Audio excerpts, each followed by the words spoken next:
para discutir estos temas que quedan pendientes un poco esta apuesta, digamos, ya pensando en términos más metodológicos, si quieren, esta apuesta de la etnografía por una mirada que se llama naturalista frente al positivismo y las críticas que hay a eso. Para luego les presento un poco la cosa de un antropólogo que se usa mucho hoy, se usa en el buen sentido de la palabra, y que tiene que ver con este salto muy fuerte del giro lingüístico, simbólico, etcétera, a partir sobre todo del trabajo de Clifford Geertz y la descripción densa que se llama, ¿no? Tienen ustedes ahí un texto que tiene todo el libro de Clifford Geertz que se llama La interpretación de las culturas.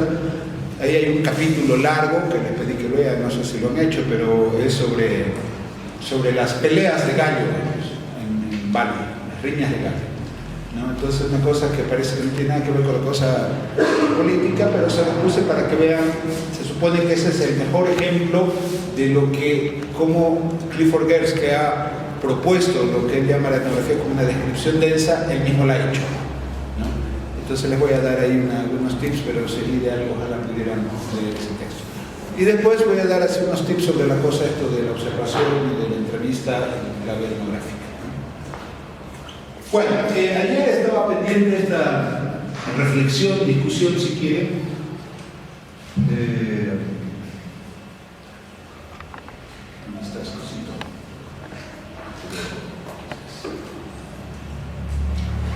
Esta idea, bueno, esto que es bastante conocido por ustedes, pero como su diplomado es en herramientas, ¿no?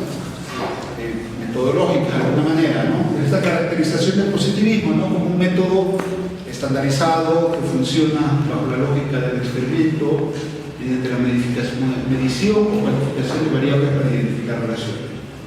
Esta es la concepción clásica del método positivista, ¿no? La práctica del positivismo en la ciencia entonces busca establecer leyes universales para explicar hechos particulares. Se busca ajustar los hechos a las teorías de las mismas falsaciones, que es una cosa que viene sobre todo de un filósofo de Karl Popper, ¿no? El falsacionismo. Pero que es, el positivismo ha sido y es y sigue siendo muy fuerte en las ciencias sociales, ha dejado su marca y sigue estando presente en la mayoría de las investigaciones. Dada la pretensión de objetividad, en el positivismo, el observador no debe involucrarse en el objeto de estudio, porque esto es lo que le permitiría ser neutral en la valoración de los hechos, ¿sí? Entonces, esa distancia que tiene que ver entre el investigador y el estudio. Hay un filósofo colombiano que tiene un texto muy lindo, he visto que ahora no sé si Alex mismo o Fernando, alguien de la maestría, ha subido a la red ahí en Facebook un texto que se llama El giro de colonial, y ahí hay un artículo de un filósofo colombiano muy bueno, Santiago Castro Gómez, que tiene un artículo que se llama La ibris del punto cero. Es un término rarito, ¿no? Pero es todo un rollo que él maneja diciendo cómo la ciencia occidental, digamos, para decirlo así históricamente, construyó esta idea de que el observador se tiene que ubicar en un punto cero de observación, o sea, desde un lugar donde él puede observar sin ser observado, ¿no? Entonces, en las ciencias sociales resulta que el observador es parte de la realidad que estudia, porque él también es parte de la realidad social. Sin embargo, él se pone en un punto neutro de observación que le permite valorar, mirar sin ser valorado ni mirado, ¿no? Entonces, esto tiene que ver con ese ser griego que era el ibris, ¿no? Esta pretensión de ser un ser divino que puede observar sin ser observado. Por eso se llama así su artículo. Entonces, esto tiene que ver con esta pretensión de que uno puede mirar la realidad sin involucrarse en ella. El naturalismo, por el contrario, aparece como una especie de alternativa epistemológica al positivismo, ¿no? Aquí Todo lo contrario, se propone la fusión del investigador con los sujetos de estudio, aprendiendo la vida social tal como han hecho sus miembros, que es muy de la idea de los antropólogos poder estar ahí en el hábitat, llamemos así, natural, digamos, de dónde y cómo vive la gente. El objetivo del trabajo en campo, entonces, no es tanto explicar la realidad, sino interpretarla. Se busca acceder al mundo social en su estado, entre comillas, natural. Tiene que ver con la discusión que tenemos ayer, si el investigador afecta o no la realidad de estudio, ¿no? Sin ningún tipo de, entre comillas, contaminación por parte del investigador. Todo esto está entre comillas porque justamente vamos a ver que eso no es posible. Pero esa es la pretensión alternativa, digamos, que presentó el naturalismo. En el naturalismo se parte el principio de que el comportamiento de las personas no se produce de manera mecánica y sometido a un conjunto de variables contra el positivismo. El mundo social no puede ser entendido de manera causal, como sí sería propio de las ciencias llamadas naturales, sino a partir de las intenciones, actitudes, motivaciones y creencias de las personas que viven la realidad de estudio. Esta mirada ha incidido mucho, aunque desde otras vertientes, porque empieza en realidad a partir de la estética, ¿no? Con Hegel, con Gell, esta cosa que está muy fuerte hoy en día de la agencia, ¿no? Esta idea de que, ¿qué es la estructura o el individuo? Es decir, hay una estructura, el énfasis de los estudios estructuralistas tiene la idea de que la sociedad, la política, etcétera, la economía eran estructuras en las cuales se movía el individuo dentro de esos márgenes sin poder casi escapar de ellos. Entonces, énfasis en ver las intenciones, las motivaciones, la creencia, que llevan también a acciones que zafan, diríamos, de los marcos de la estructura social, han venido también por esta vía. Dicen Hammersley y Atkinson, cualquier esperanza a la hora de descubrir leyes de comportamiento humano se construye y reconstruye de manera continua sobre la base de las interpretaciones que las personas hacen de las situaciones en que se encuentran. Hay una beta, ¿no?, en la ciencia política de este tipo de cosas, ¿no? No sé si lo que se llama la cultura política, que generalmente se estudia, ¿no? O sea, cuáles son las concepciones, las acepciones que tiene la gente en los procesos sociales y políticos. Claro, pero aquí está muy fuerte el énfasis desde la antropología en esta mirada. Entonces, a pesar de sus aparentes posiciones opuestas, positivismo y naturalismo comparten el hecho de ver la realidad como un dato dado. Son opuestas y sin embargo comparten esta idea de que la realidad es algo que está ahí, es un dato dado, que yo puedo aprender, ¿no? Algo fijo, algo que ya está hecho, dado. Ambos apelan al modelo de la ciencia natural, en el que se entienden los fenómenos sociales como objetos existentes de manera independiente a la investigación y a la presencia del investigador. Ayer decíamos que esto está súper cuestionado, incluso en las ciencias llamadas, en las ciencias empíricas naturales, ¿no? En la misma física, que se supone que es la más exacta de las ciencias empíricas, con toda la cuestión de la física cuántica hay un debate muy duro, ¿no? Bueno, hay datos, ¿no?, de que cuando tú te acercas, observas la trayectoria de estas partículas llamadas los cuantos, la sola presencia del ojo del observador hace que cambie la trayectoria de los cuantos. Y se supone que se está trabajando con materia, ¿no?, que no tiene conciencia, voluntad, libertad, etc., ¿no? Entonces, si eso pasa en el mundo de la física, mucho más en el mundo de las ciencias sociales. O sea, el investigador no puede acceder a una realidad de estudio sin modificarla de una u otra manera. O sea, no hay una presencia pura, aséptica, neutra, digamos.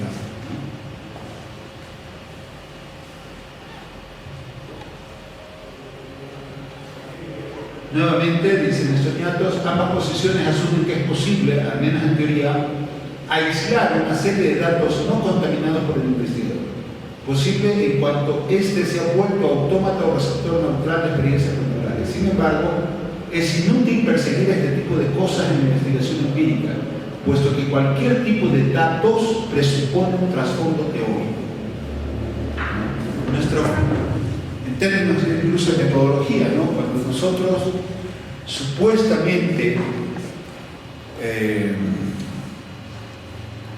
captamos, voy a usar estas palabras, captamos, recogemos, que sean datos que pretendemos que sean absolutamente objetivos, ¿no?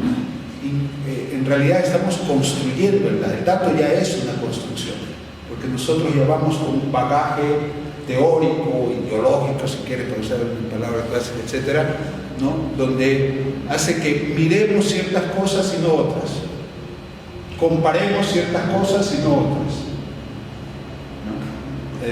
Definamos ciertos indicadores y no otros, ¿no? Que son procesamientos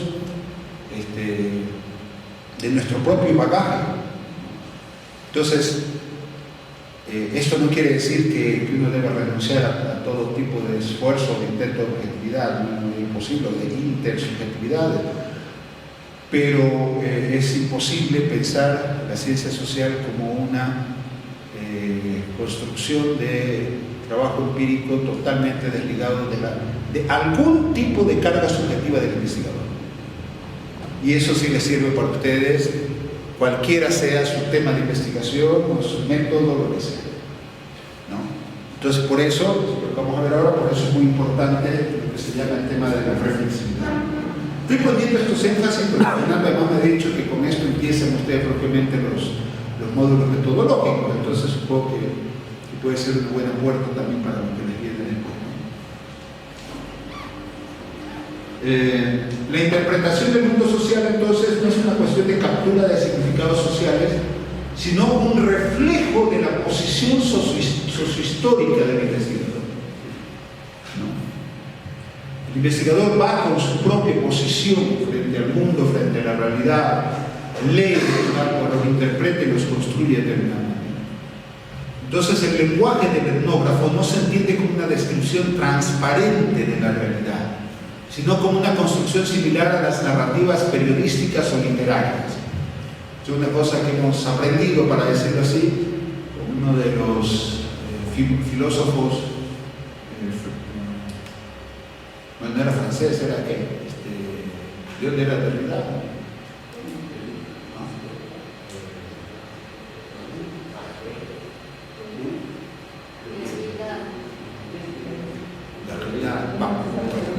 Bueno, Derrida, que es un filósofo que dio origen a una corriente filosófica llamada el deconstruccionismo, a la deconstrucción. Y él decía, bueno, las narrativas de los cientistas sociales pueden ser equiparables a las narrativas periodísticas o incluso literarias. No era muy querido. Entonces, la investigación misma es un fenómeno sociohistórico que es parte de un proceso de vigilancia y control. Sus productos reflejan el propio carácter social del investigador, instalando lo que Foucault llamaba regímenes de verdad. Y eso tenemos que ser conscientes. Eso es algo que no depende de nuestra voluntad. Nosotros llevamos nuestra propia carga y nosotros construimos, ¿no?, realidades sociales con nuestra propia práctica social como investigadores. Nosotros no somos unos seres puros que vamos a estudiar una realidad social que está ahí, somos parte de ella. Y también nosotros construimos de alguna manera esa realidad social a partir de nuestra propia investigación. Incidimos en ella. Entonces, los investigadores sociales entonces forman parte del mundo social que se tiene. Eso es claro, ¿no? En el positivismo y en el naturalismo, los dos, no se trata de separar el conocimiento, de separar el conocimiento científico del sentido común. Esto incluso en el lenguaje que usamos. Separar lo que hace el investigador de lo que hacen los investigados.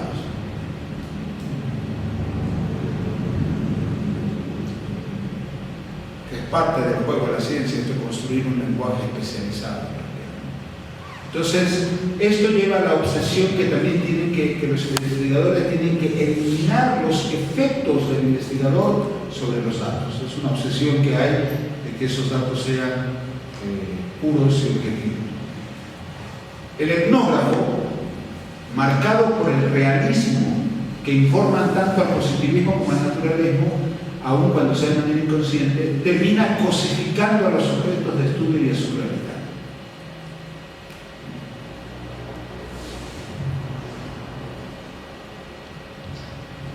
Entonces, bueno, la apuesta, y muchos antropólogos contemporáneos, es esta idea de que si la etnografía implica inevitablemente algún tipo de intervención social, entonces es necesario pensar la etnografía como un proyecto emancipador y transformador, tanto del investigador como de los investigados. Entonces, la investigación es un proceso así de una persona escéptica, el intelectual, el académico, etc., sino que en ese proceso de investigación se transforman ambos, ¿no? Y esa transformación se espera que sea el clásico término de la emancipación y transformación. Entonces, esto significa que todo investigador tiene que cargar sobre sí una suerte de proceso que se llama de reflexividad, ¿no? La reflexividad es ese proceso de autopercepción que el investigador realiza sobre su propia práctica y concepción frente a la realidad del estudio.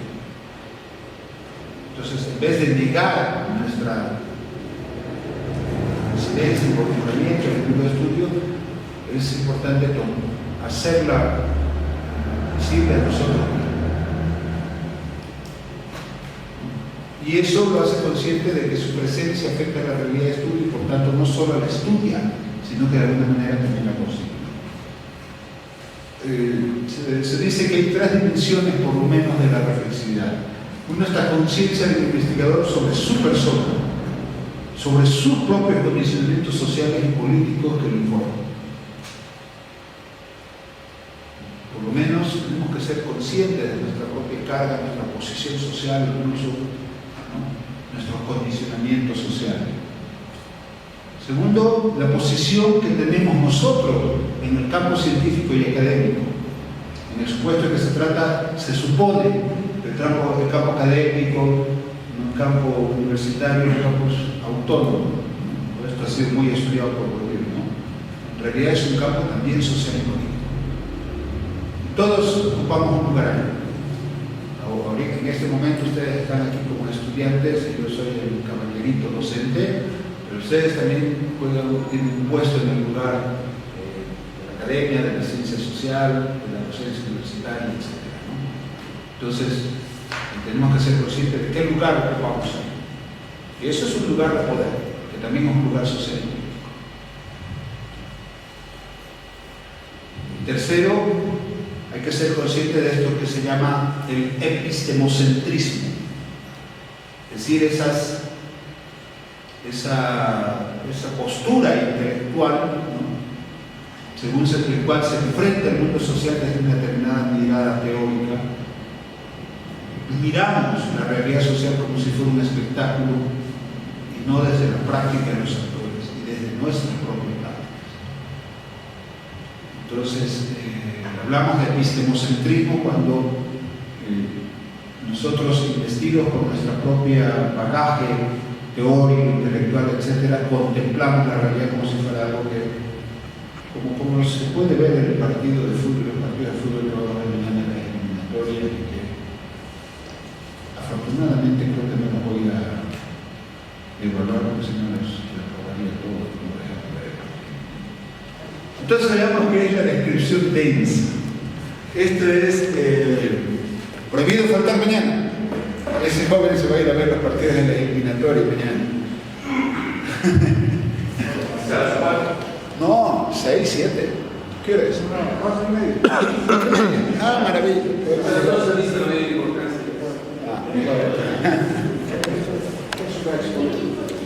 Entonces, bueno, decíamos en la clase, en la charla de ayer, ¿no?, esta idea de cómo se puede describir, digamos, una determinada sociedad, grupo, etc.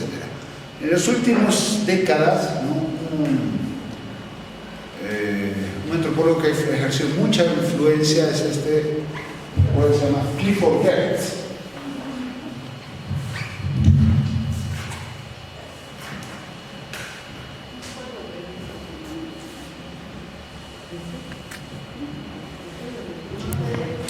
Que, digamos, en la antropología, también como en la sociología, ha habido estas distintas corrientes, el estructuralismo Levi-Strauss, ¿no? Filosofía, antropología marxista, muy dura, Palermo y otros mexicanos sobre todo. Pero Clifford Geertz ha hecho parte de este giro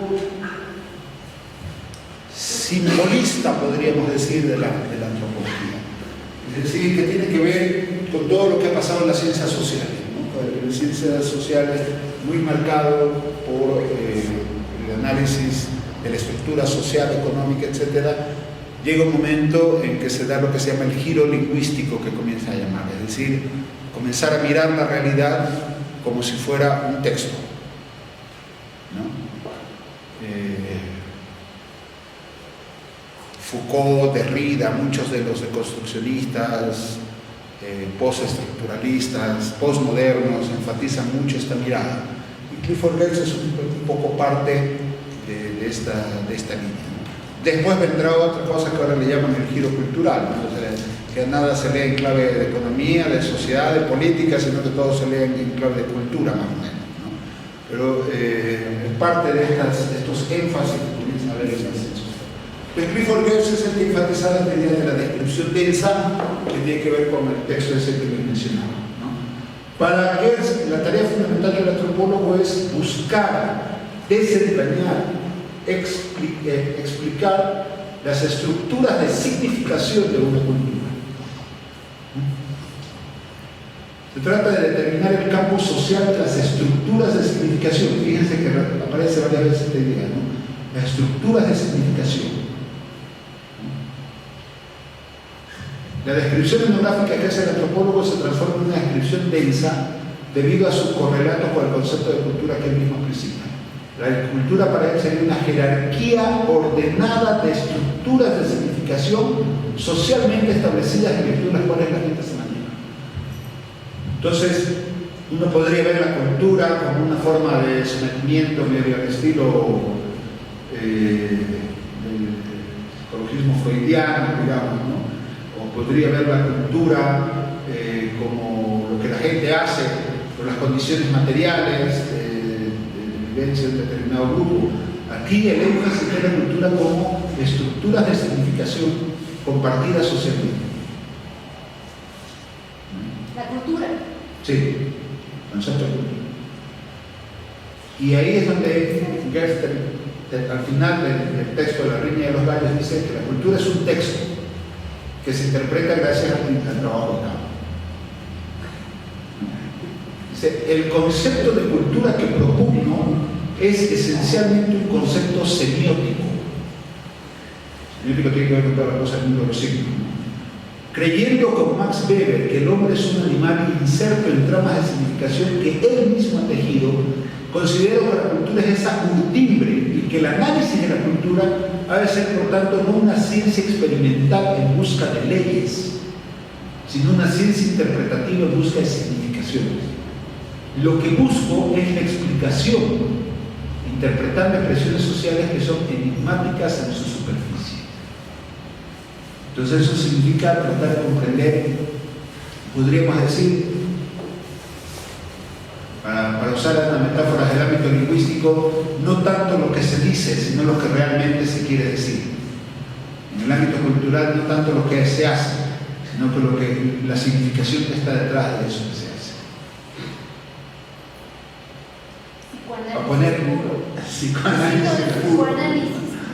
Para poner un ejemplo burdo del carnaval, no es tanto el carnaval y sus trajes, etcétera, sino cuáles son las tramas y significaciones que están detrás de eso.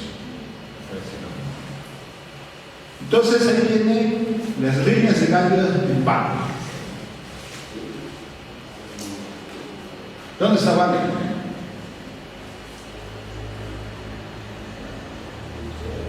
también en esas islitas por ahí perdidas en la Indonesia. Ahí se fue Don Clifford Geertz y él hace un ejemplo de lo que es la descripción densa, el análisis que hace de cómo se hacen las peleas de gallos. ¿Existe aquí en Cochabamba todavía peleas de gallos o ya no? Jamás en la vida he visto una pelea de gallos. ¿Ah? Jamás he visto una pelea de gallos. Jamás se ha visto una pelea de gallos. Supongo que funcionan, las pocas que habrán funcionan a nivel clandestino, me imagino. Totalmente bien. ¿Dónde funciona? En los barrios. Yo aquí nunca he visto. En Ecuador he visto. En la zona sur ahí.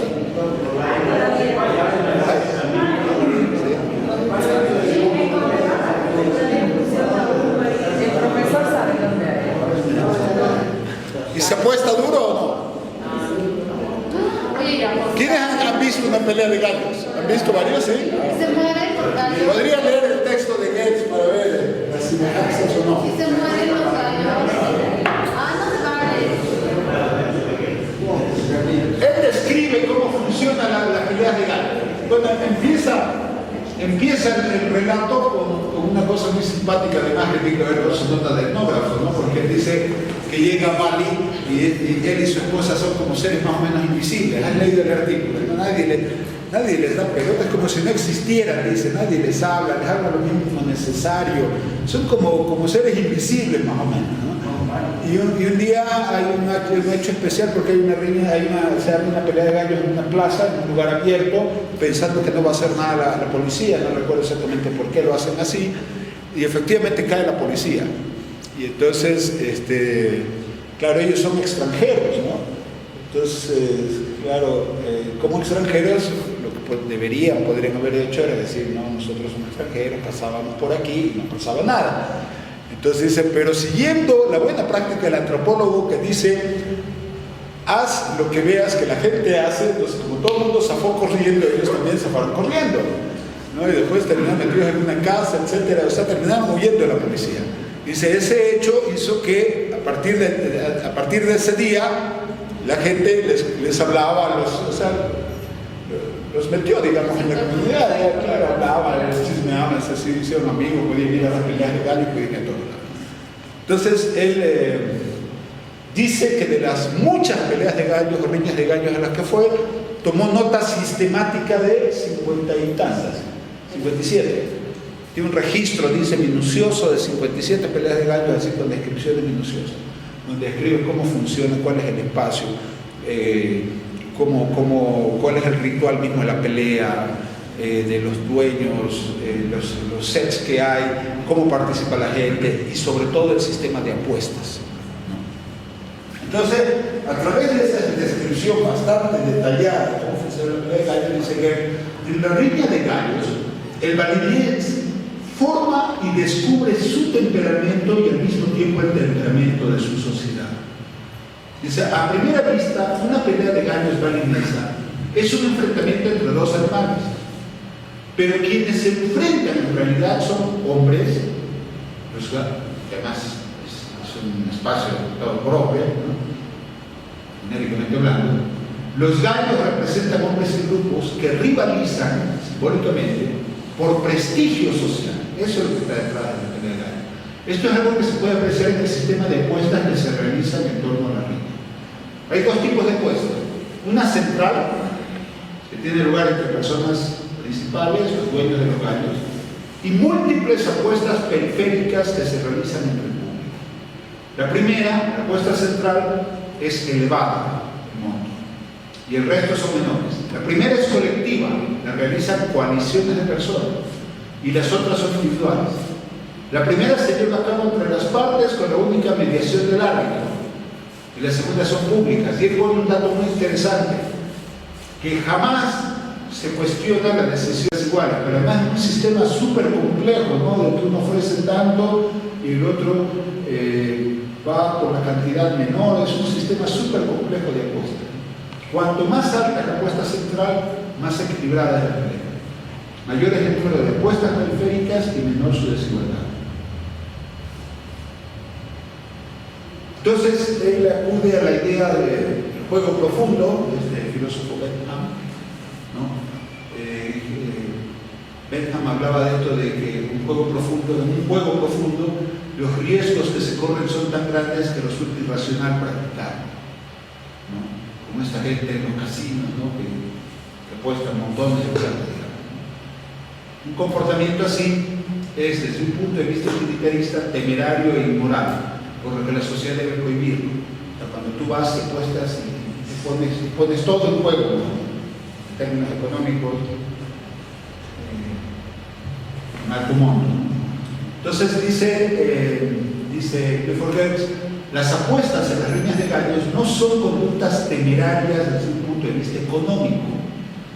Algunos pueden llegar a arruinarse económicamente, ¿no? Algunos que otros, pero el riesgo que se corre no es tanto en términos de que tú quedes, ¿cómo se llama?, en la bancarrota. El riesgo que se corre en estos lances es simbólico y su alcance es moral. Lo que se pone en juego públicamente en las riñas de gallos, de manera simbólica y no real, es el estatus de los contendientes, su prestigio. Uno podría hacerse las mismas preguntas en determinadas fiestas andinas, ¿no?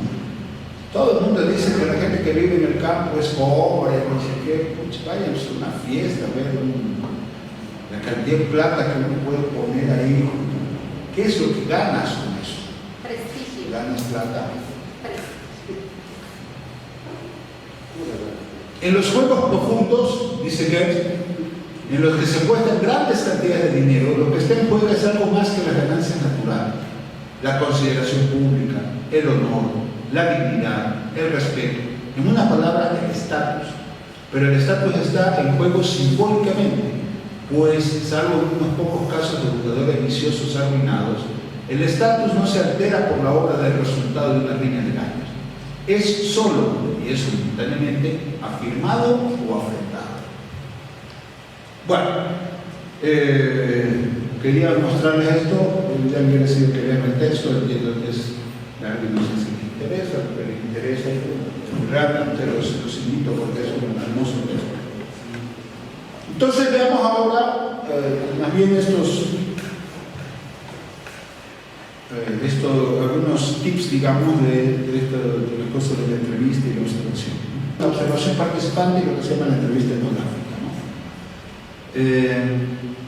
¿Qué significa observar? Podríamos decir que es una manera de obtener información a partir de la vida cotidiana de una determinada población. Entonces habría una observación que se llama positivista. Lo ideal es que sea neutra, externa, desimplicada. Esto para garantizar objetividad científica en la predicción del objeto de conocimiento. Según esta mirada, la observación directa evita distorsiones. El etnógrafo observa a los informantes en contextos naturales, pero sin fundirse con ellos. Observación y participación no pueden ir juntas, porque la participación sería un obstáculo para la objetividad.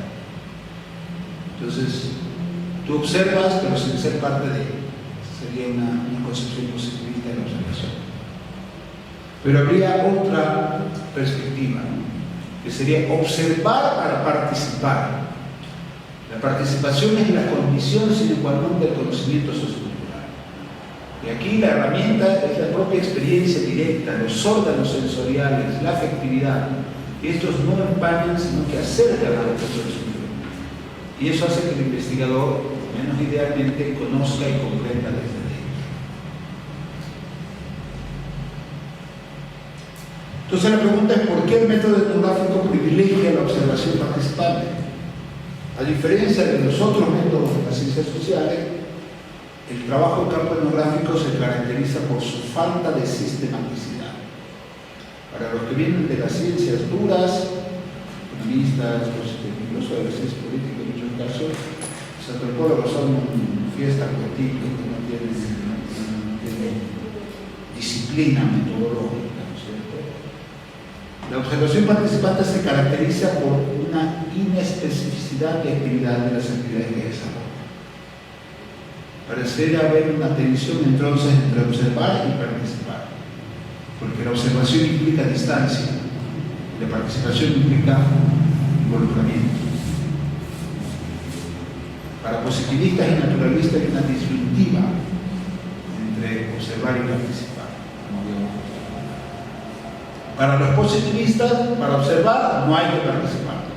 La observación permite objetividad y neutralidad. La participación sería más necesario, algo que hay que hacer cuando no queda otra. En cambio, para los naturalistas, para participar, no hay que observar, porque está en el medio, no puede ser. Entonces, el trabajo etnográfico se mueve en una tensión que en ocasiones privilegia la participación observante y en ocasiones la observación participante. Se participa para observar y se observa para participar. Involucramiento e investigación no son opuestos, sino parte del mismo proceso de conocimiento social. Ustedes, como cientistas políticos, seguramente también todos tenemos nuestras propias opciones políticas, ¿no? Ustedes mismos probablemente han sido o son parte de determinados colectivos, grupos o partidos políticos. ¿Cómo haces ese juego, ¿no? De ser un actor político de una u otra manera y al mismo tiempo ser un investigador de la política? ¿Cómo se resuelve eso? Tienes que esperar un ratito a que se te pasen las pasiones para luego leer lo que ha pasado. Entonces, de alguna manera, por ahí también van los dilemas, digamos, del etnógrafo, ¿no? Dentro y fuera, está, es y no es. Observa y participa y observa. Los que han tenido esta experiencia que acabo de decir en el ámbito de la política, creo que se puede entender muy bien eso, ¿no? Porque cuando estás adentro, efectivamente te mueves en las pasiones, ¿no? Que despiertan la propia práctica y el quehacer político. Y cuando quieres ser un investigador de la política, intentas tomar distancia de ese tipo de hechos. Hay una chica que hace unos años hizo una tesis de maestría brillante, muy bien hecha, y era una cosa de análisis del discurso, pero también con un fuerte énfasis etnográfico, y era muy interesante porque, no voy a decir su nombre, pero es probable que alguno la conozca. Eran los primeros años del Martadero, ubican, ¿no? El Martadero, ¿no? Entonces ella era parte del grupo que se metió y que armó lo que era el Martadero, ¿no? Que fue una iniciativa, no sé, De Fernando. no, pero de Fernando Guía, que era una extranjera, y no recuerdo mucho. Bueno, el asunto es que ella era parte del equipo, digamos, del Martadero. Y en medio de eso vino el conflicto con la OTB, con Villa Coronilla, ¿no? Con la OTB Coronilla, ¿no? Por el local, que esto era de hippies, de gringos, que era de otras concepciones de cultura, digamos, en cambio la OTB no veía con buenos ojos. Y en medio estaba de árbitro la alcaldía, ¿no? Porque había un conflicto ahí muy complicado. Entonces, en medio de eso, ella dice: yo quiero hacer mi tesis sobre el conflicto del Martadero. Pero tú eres parte del conflicto. Entonces, no, igual quiero hacerlo. Bueno, comenzó a trabajar y después, no por la tesis, sino por otras razones, terminó distanciada de la gente de Martadero, paró su tesis como 2 años y claro, después retomó lo de la tesis. Y lo que era simpático era que cuando veía el material que ella tenía, grabaciones, documentos, etc., aparecía ella misma como actor mismo del conflicto, ¿no? Y decía: ¿y ahora cómo hago? Claro, soy yo misma, pero no soy, dice, porque claro, ahora puedo mirar a la distancia lo que yo misma decía, ¿no? Y ahí lo decía posicionada desde un lado de los actores del conflicto. Y ahora trato de... Entonces, fue un rollo súper complejo. Entonces quería dejar la tesis y le digo: no la dejes, hazlo evidente, pon eso mismo sobre la mesa, o sea, muestra esa misma tensión como parte de tu investigación. Problematiza ese mismo hecho, problematizar. Pero no es fácil, no es complejo. Finalmente terminó una tesis brillante que nunca supe por qué la entonces, la observación participante es un ideal para realizar descubrimientos, entre comillas, diría yo, para examinar críticamente los conceptos teóricos y para anclarlos en realidades concretas con una comunicación distintas y reflexividades.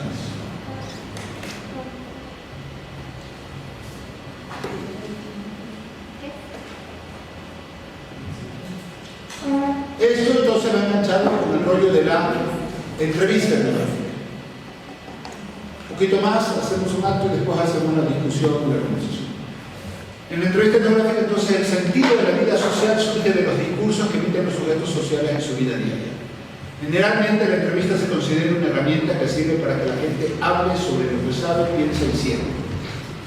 Ayer había una pregunta, la compañera no ha venido, que ayer preguntaba cuál era la diferencia entre una y otra. En ciencias sociales se conoce y se usa mucho entrevistas dirigidas.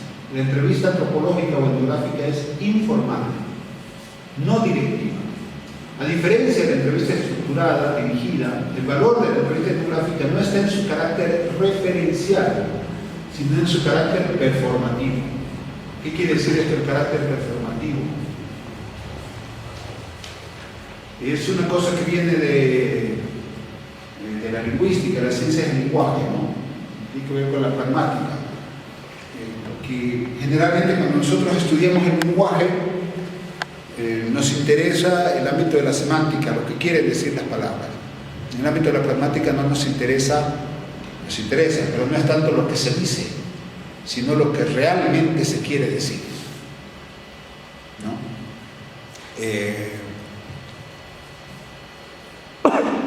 Cuando Fernando Mayorga dice otro aviso, literalmente es otro aviso, pero la forma como lo está diciendo, carajo, yo soy una autoridad aquí, dejen de charlar y pónganme atención. ¿Estás grabando? ¿Se entiende? ¿No? Cuando tú usas el lenguaje, no solamente dices cosas, haces cosas con el lenguaje. O sea, yo ahorita no solo estoy diciendo cosas, sino que estoy haciendo algo, estoy, entre comillas, enseñando, escribiendo, lo que sea, ¿no? Pero claro, otra cosa es qué sé yo, si yo me acerco a uno de ustedes aquí, Luis tiene coca y yo no tengo coca, invítame pues aquí. Entonces, ahí no importa lo que estoy diciendo, ¿no? Con la forma como lo estoy diciendo, estoy haciendo algo, estoy pidiendo, rogando, etc. Y uno hace cosas con las palabras. Casos más emblemáticos de esto es cuando el cura dice yo te bautizo en el nombre del Padre y del Hijo, en ese rato yo los declaro marido y mujer, ese rato están casados. O cuando el Evo le va a decir a la Bachelet, le declaro la guerra a Chile, en ese instante empieza la guerra. Entonces las palabras ahí se vuelven performativas.